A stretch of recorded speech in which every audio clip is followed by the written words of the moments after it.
안녕하세요. 전 오늘 졸부가 되어 인생의 쓴맛을 제대로 느낀 시부모에 대한 얘기를 해드리려고 해요. 저희 남편에게는 2살 위인 누나가 있어요. 제게는 형님이 있죠. 형님과 남편의 유년 시절에 대한 얘기를 들으면 아직도 눈물이 왈칵 쏟아지곤 한답니다. 남편은 정말 찢어지게 가난했던 집에서 살아야만 했어요. 물론 처음부터 그런 건 아닙니다. 처음에는 평범한 집처럼 평범하게 잘 살았다고 해요.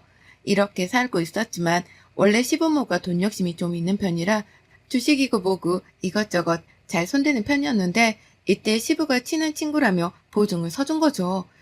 그 결말로 모든 걸 잃게 되었습니다.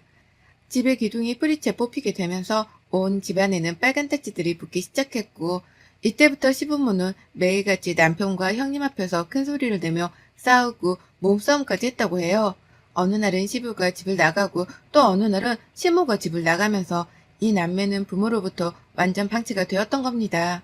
그래도 2살 누나라고 형님도 어린 나이에 동생 챙기겠다고 둘이서 라면 끓여 먹고 김치에 밥을 물에 말아 먹고 그렇게 버텼다고 해요. 너무 가난했고 있는 거라고는 빚밖에 없으니까 할 수 있는 것도 없었죠.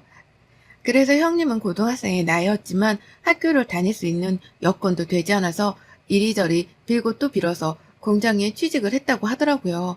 그 어린 나이에 공장에서 일을 해서 힘겹게 번 돈을 저라면 절대 쓰지도 못했을 것 같은데 시부모는 집을 살리는데 너도 도와야 한다며 거의 전부를 가져갔다고 합니다.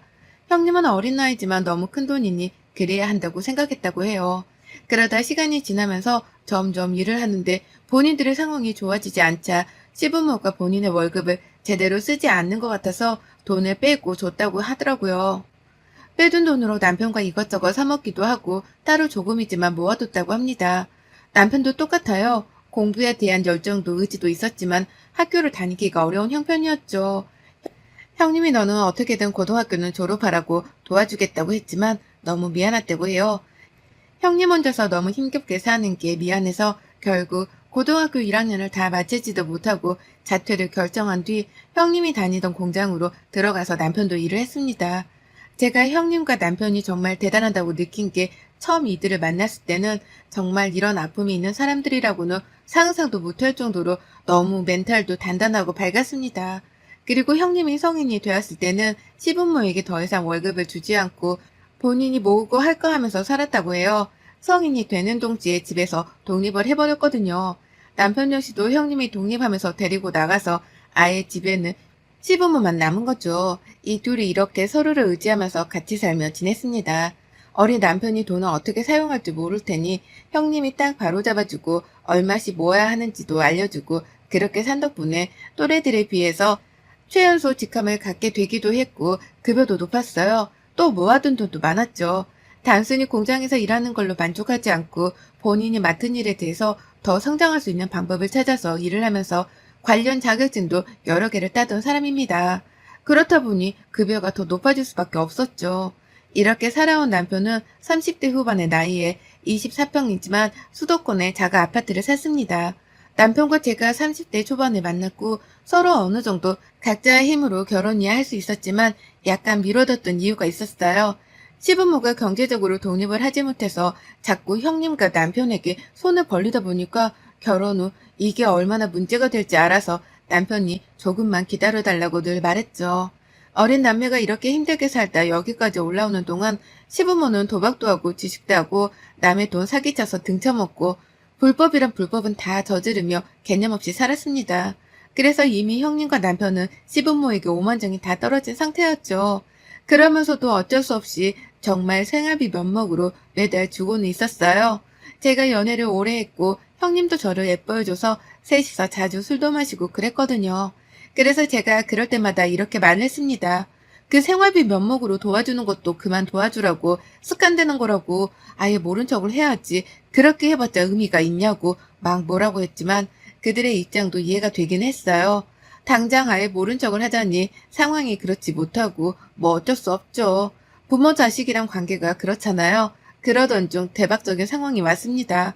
이 시기가 딱 남편이 자가집을 사고 이제 결혼을 하자고 말하며 서로 계획을 세우고 있던 시기였어요.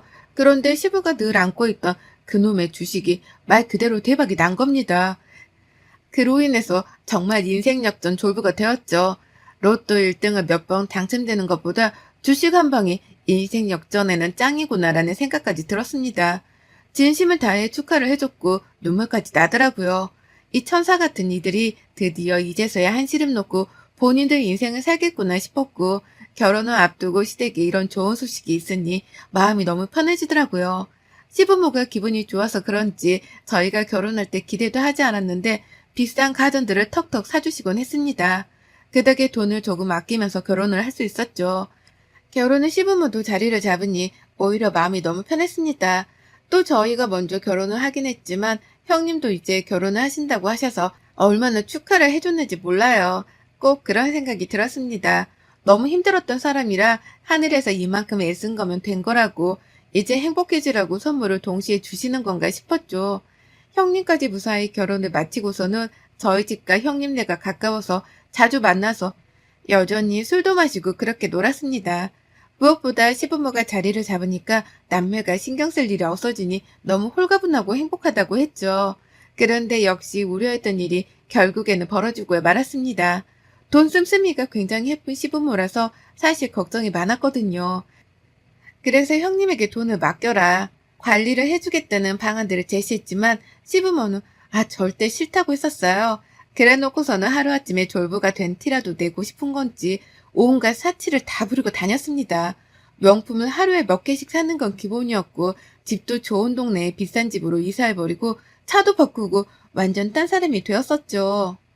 이사를 한 그 동네가 정말 잘 사는 사람들만 살기로 유명한 곳인데 그곳을 겁도 없이 월세로 들어간 거예요. 이 사실을 알고 저희가 방방 뛰었지만 앞으로 시댁에 올 때에는 귀품 있게 명품들로 다 치장하고 오라고 하네요. 이 동네 사람들과 어울리면서 수준 맞게 살 거니까 저희들도 그 수준에 맞게끔 다니라는 황당한 말만 늘어놓았습니다. 시부는 계속 더 주식을 하면서 건드리는 것마다 수익을 굉장히 냈고 그러니 이들은 앉아서 돈이 들어오는 행복을 느끼면서 돈 쓰는 재미에 살고 있었죠. 또 그 동네 사람들과 어울리게 되면서 완전 웃긴 이미지 포장을 시작했습니다. 졸부가 된 건 절대 비밀로 하고 싶은 거예요. 정말 재벌들은 졸부를 딱히 취급하지 않으니까요. 또 본인의 수준을 사실 본인이 제일 잘하고 있었던 거죠. 그래서는 원래부터 재벌이었고 부모 덕에 잘 사는 척을 하면서 그 동네에서 이미지 포장을 하고 그렇게 살고 있었습니다. 사람이 참 신기한 게 정말 저렇게 살다 보니까 본인도 헷갈리나 봐요. 마치 정말 원래부터 재벌이었던 것 마냥 그렇게 행세를 하는데 얼마나 웃겼는지 모릅니다. 심지어는 저희 친정을 무시하게 바빴습니다. 저희 친정에 대해서 간략하게 말씀드리자면 빚이 없어요. 엄청난 재벌 부잣집은 아니지만 여유는 있게 살았던 편이고 돈 때문에 힘들어 본 적 단 한 번도 없었죠. 그래서 원래는 시부모가 저희 집을 부담스러워하기도 했거든요. 본인들의 집은 이런데 너희 부모가 니들 결혼을 허락하겠냐고 말이죠. 그런데 이렇게 졸부가 되어 재벌인 양 살다 보니 눈에 보이는 게 없는 건지 평범하게 빚도 없이 여유 있는 저희 친정을 무시했습니다. 얘 연수야, 너 저거 과일 어디서 사왔니? 동네 마트 같은 데서 사온 거니? 아직도 모르냐? 우리는 백화점에서 산 거 아니면 절대 안 먹는다니까. 어머님, 이것도 엄청 비싼 걸로 산 거예요. 비싸고 뭐고를 떠나서 백화점 거는 원래 급이 다르다고. 저거 먹지도 않을 거니까 니들이 먹던가 아니면 니네 엄마 아빠 드려라. 비싼 거라고 좋아하시겠네. 평소에 구경도 못 해볼 거 아니야. 네? 아니, 니네 집은 끼키야 동네에서 산 과일만 먹지 않니? 백화점 과일을 매번 어떻게 먹겠어. 손 덜덜 떨려서. 안 그래? 이래서 사람은 급이 맞는 사람들끼리 결혼도 하고 그렇게 가족이 돼야 하는 거야. 우리에 비해서 너희 집이 확 기울잖니. 그러니 뭐 대화가 통하길 하겠어. 공감이 되겠어. 다른 집들은 며느리 들이면서 별거 다 받았다던데 너는 뭘 해준 게 있냐 우리한테. 아유, 말을 말자. 저를 앞에 두고 저렇게 저희 집을 무시하는 발언도 서슴없이 하던 시모를 보고 진짜 깜짝 놀랐습니다. 사람이 변해도 이렇게 한순간에 변할 수가 있나 솔직히 신기하기도 했어요. 그리고 충격적이었다는 말이 딱 맞겠죠. 기분이 나쁜 건 둘째치고 너무 불안했습니다. 그래서 형님네랑 저희 부부가 술 한잔씩 하면서 늘 얘기를 했어요. 이대로 있다가는 진짜 더 큰 불행이 밀려올 것 같다고. 어떻게든 시부모의 부자놀이를 막아야 했죠. 그치만 막을 수 있는 뾰족한 방법이 없었습니다. 그래도 시부모가 부자놀이를 하면서 살다 보니 저희에게는 딱히 간섭을 하지 않아서 오히려 좋긴 했어요. 어쩌다 가끔 한 소리씩 저렇게 열받는 말을 해서 기분이 상하긴 했지만 가끔 저러는 거니 한 귀로 듣고 흘렸습니다. 이때까지 솔직히 참을만 했는데 더 열받는 상황이 발생했어요. 어느 날부터인가 시모가 집에서 모임을 한다며 절 부르더라고요. 대체 모임을 하는데 절 왜 부르나 했습니다. 그런데 어이없는 일이 벌어졌죠. 어머님, 좋았어요. 맞니? 아니, 오늘 나 중요한 모임인데 다들 며느리 좀 보자고 하도 날려서 일단 오라고는 했다만, 너는 애가 나이가 몇인데 옷 입는 꼬라지가 그렇니? 가방도 명품 없어? 아유, 이래서 급이 맞는 사람들끼리 어울려야 하는데 미치겠다. 우선 내 옷이라도 갈아입고 사람들 앞에서 조신하게 그냥 웃어. 말도 아끼고. 알겠어? 한 문장 이상 하지 마. 네가 말해봤자 좋을 거 하나 없으니까 괜히 나 쪽팔리게 하지 말고. 다른 사람들은 모두 며느리들이 이 모임에 참석해서 얼굴을 비췄다고 합니다. 한마디로 말하면 다들 자랑하기 바쁜 거죠. 근데 그들은 정말 처음부터 잘 살던 수준이 다른 재벌이니 며느리들도 그런 집안이겠죠. 그런데 저는 그렇지 못하니 그게 못마땅해서 보여주기 싫어서 늘 미루다가 도저히 안 되는 상황이 되니 절 불러서 저렇게 한 겁니다. 자존심도 상하고 기분이 너무 나쁘더라고요. 시모 옷 중에 그나마 젊어 보이는 원피스와 명품 주얼리로 아주 도배를 하고 집안인데도 굳이 가방까지 들고 있으라는 시모를 보며 솔직한 심정으로는 한심하더라고요. 저렇게까지 자랑을 해서 얻는 건 뭔가 싶었죠. 결국 모임은 시작이 되었고 저를 향한 질문들이 쏟아졌습니다. 어떻게 결혼을 하게 되었는지, 어느 집안 사람인지부터 시작해서 막 질문이 취조하듯 쏟아지길래 너무 당황스러웠어요. 그러다 제가 하나씩 답을 하려고 하자 시몬은 제 허벅지를 쿡 찌르며 눈치를 줬고 본인이 말을 하더라고요. 에휴, 얘는 그런 말 알아듣지도 못해요. 어느 집안 사람이긴 뭘. 아무것도 없는 평범한 집안에서 사내예요. 저도 솔직히 뭐 급이 맞는 결혼을 해서 우리 아들 승승장구 해주고 싶었지만 둘이 좋아 죽겠다길래 그냥 눈 감아 줬어요. 어차피 우리 집이 여유가 있으니 욕심은 안 부리기로 했죠. 어머, 대단하시네, 정말. 며느리를 꽁꽁 숨겨두길래 우리가 보면 놀랐지만 사람인 줄 알았더니 예상외예요. 꽁꽁 숨겨두긴 뭘요. 워낙 이런 자리에 익숙지도 못한 아이고 산다고 일에 먹기 바쁜 애를 굳이 불러두면 어색해질까봐 제가 최선에서 마무리하려고 했죠. 며느리 친정집이 워낙 가난하고 사돈들도 정상머리가 없어서 저희 집에서 늘 도와주고 있거든요. 대단해라 정말. 그게 돈이 있다고 해도 쉽지 않은 결정인데 다시 보이네요 정말. 모임을 진행하는 내내 저는 단 한마디도 하지 못하고 웃기만 하고 있었죠.